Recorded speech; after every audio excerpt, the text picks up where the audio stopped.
ជាង2សតវត្សមុនគឺនៅខែមករាឆ្នាំ1788កងនាវារបស់អង់គ្លេសចំនួន11គ្រឿងបានធ្វើដំណើរឆ្លងកាត់មហាសមុទ្រដ៏ធំល្វឹងល្វើយហើយបោះយុទ្ធការនៅកន្លែងមួយដែលនៅឥឡូវនេះគេស្គាល់ថាជាកំពង់ផែ Sydney ឬក៏ Sydney Harbour នោះគឺជាកងនាវាទី1ដែលផ្ទុកមនុស្សប្រហែលជា1400នាក់ដែលភាគច្រើនគឺជាអ្នកទោសរួមជាមួយនឹងទាហាននិងមន្ត្រីដែលត្រូវបានបញ្ជូនដោយរដ្ឋាភិបាលរបស់អង់គ្លេសនៅពេលនោះដោយសារតែពន្ធនាគាររបស់ចក្រភពអង់គ្លេសមានភាពចង្អៀតណែនហើយបន្ទាប់ពីបាត់បង់អាណានិគមរបស់ខ្លួនដែលជាអាមេរិកនៅពេលនោះអង់គ្លេសត្រូវការកន្លែងថ្មីមួយសម្រាប់ជញ្ជូននិងដាក់អ្នកទោសរបស់ខ្លួនកន្លែងថ្មីនោះគឺ New South Wales នៅផ្នែកខាងត្បូងនៃទ្វីបដែលមិនត្រូវបានស្គាល់ពីមុនមកនៅពេលដែលអ្នកតាំងទីលំនៅដែលនិយាយភាសាអង់គ្លេសទាំងនេះបានឈានជើងចូលច្រាំងពួកគេបានយកភាសាច្បាប់និងទំនៀមទម្លាប់របស់ពួកគេទៅជាមួយហើយពេលនោះហើយគេបានកត់សម្គាល់នៃការចាប់ផ្ដើមនៃការប្រើប្រាស់ភាសាអង់គ្លេសនៅក្នុងប្រទេសអូស្ត្រាលីប៉ុន្តែជាយូរយារណាស់មកហើយមុនពេលការមកដល់របស់ជនជាតិអង់គ្លេសទឹកដីរបស់អូស្ត្រាលីនេះគឺជាទឹកដីរបស់ជនជាតិដើមដែលមានឈ្មោះថា Torres Strait Islander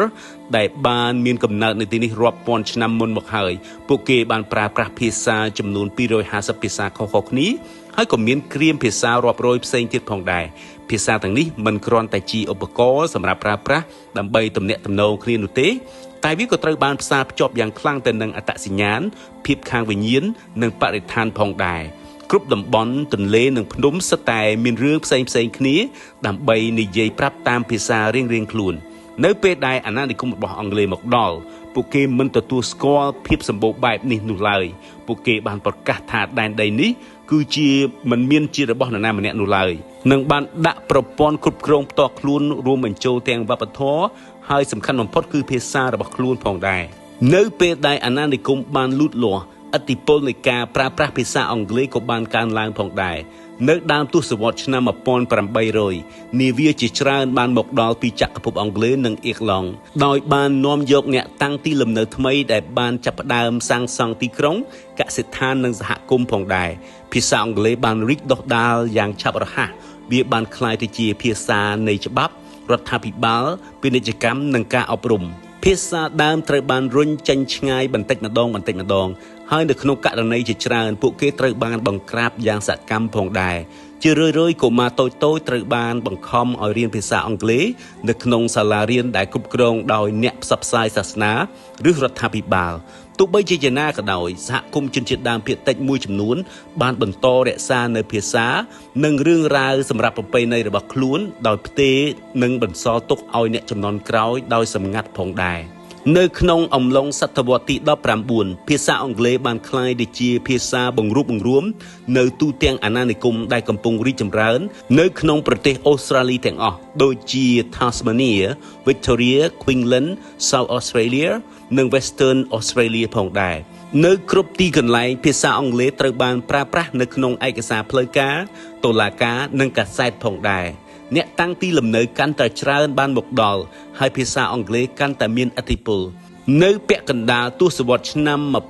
1800ភាសាអង់គ្លេសលែងគ្រាន់តែជាភាសាសម្រាប់ជនជាតិអង់គ្លេសទៀតហើយវាបានក្លាយទៅជាភាសាយ៉ាងសាមញ្ញរបស់ជនជាតិអូស្ត្រាលីចំនួនថ្មីដែលបានកើតនិងធំធាត់នៅក្នុងប្រទេសមួយនេះនៅពេលដែលអាណានិគមរបស់អង់គ្លេសទាំង6បានរួមគ្នានៅក្នុងឆ្នាំ1901ដើម្បីបង្កើតជា Commonwealth of Australia ប្រជាជនបាននិយាយភាសាអង់គ្លេសជាភាសាទី1របស់ពួកគេរួចជាស្រេចប្រជាជាតិថ្មីបានអនុម័តបង្កើតរដ្ឋាភិបាលច្បាប់និងស្ថាប័នយកគំរូតាម model នៃចក្រភពអង់គ្លេសហើយភាសាអង់គ្លេសបន្តជាភាសានៃជីវិតគួរឲ្យចាប់អារម្មណ៍មួយទៀតគឺថាអូស្ត្រាលីមិនដែលប្រកាសថាភាសាអង់គ្លេសគឺជាភាសាផ្លូវការរបស់ខ្លួននោះឡើយមិនមានច្បាប់ឬឃ្លាណាចែងនៅក្នុងរដ្ឋធម្មនុញ្ញដែលនិយាយថាភាសាអង់គ្លេសគឺជាភាសាផ្លូវការនោះឡើយទោះជាយ៉ាងណាក៏ដោយភាសាអង់គ្លេសបានក្លាយជាភាសាផ្លូវការយ៉ាងពិតប្រាកដទោះចង់ឬមិនចង់ក៏ដោយដែលមានន័យថាវាត្រូវបានគេប្រើប្រាស់គ្រប់កិច្ចការផ្លូវការទាំងសាធារណៈពីសភាតុលាការរហូតដល់សាលារៀននិងប្រព័ន្ធផ្សព្វផ្សាយទៀតផង ពេលវេលាកន្លងផុតទៅភាសាអង់គ្លេសដែលគេនិយាយនៅក្នុងប្រទេសអូស្ត្រាលីបានចាប់ផ្ដើមផ្លាស់ប្ដូរវាបានបង្កើតទៅជាសម្លេងនិងការនិយាយដោយឡែករបស់វាដោយសារឥទ្ធិពលនៃភូមិសាស្ត្ររបៀបរស់នៅនិងវប្បធម៌ចម្រុះប្រជាជនអូស្ត្រាលីចាប់ផ្ដើមនិយាយបែបជាធម្មតារបស់ពួកគេហើយកាន់តែសកម្មដែលនាំឲ្យយើងហៅថា Australian English ឬក៏ភាសាអង់គ្លេសតាមបែបអូស្ត្រាលីនៅពេលឥឡូវនេះសប្តាហ៍ថ្ងៃនេះភាសាអង់គ្លេសនៅតែជាភាសាដ៏សំខាន់មួយសម្រាប់និយាយនៅទូទាំងប្រទេសអូស្ត្រាលីមនុស្សប្រហែលជា3ភាគ4នៃប្រជាជនអូស្ត្រាលីទាំងមូលប្រើប្រាស់វាជាភាសាដើមរបស់ពួកគេប៉ុន្តែប្រទេសនេះក៏បានប្រែក្លាយទៅជាពហុវប្បធម៌ផងដែរជាទីជម្រករបស់មនុស្សរាប់លាននាក់ដែលនិយាយភាសាផ្សេងគ្នាដូចជាភាសាចិនកុកងឺភាសាអារ៉ាប់ភាសាវៀតណាមក្រិចនិងអ៊ីតាលីទន្ទឹមនេះដែរការទទួលស្គាល់កាន់តែខ្លាំងឡើងចំពោះភាសានៃជនជាតិដើមបានកើតឡើងផងដែរដូចជាភាសា Torres Strait Islander ដែលមានតាំងពីយូរយារណាស់មកហើយមុនពេលភាសាអង់គ្លេសបានមកដល់សាលារៀនសាកលវិទ្យាល័យនិងសហគមន៍ជាច្រើនទៀតឥឡូវនេះកំពុងតែធ្វើឲ្យមានការរស់ឡើងវិញនៃភាសាដែលមានតាំងពីបុរាណមួយនេះដោយផ្ដល់ជាការឲ្យតម្លៃនិងការគោរពជាផ្នែកដ៏សំខាន់មួយនៃការរក្សាអត្តសញ្ញាណវប្បធម៌របស់ប្រទេសអូស្ត្រាលីផងដែរ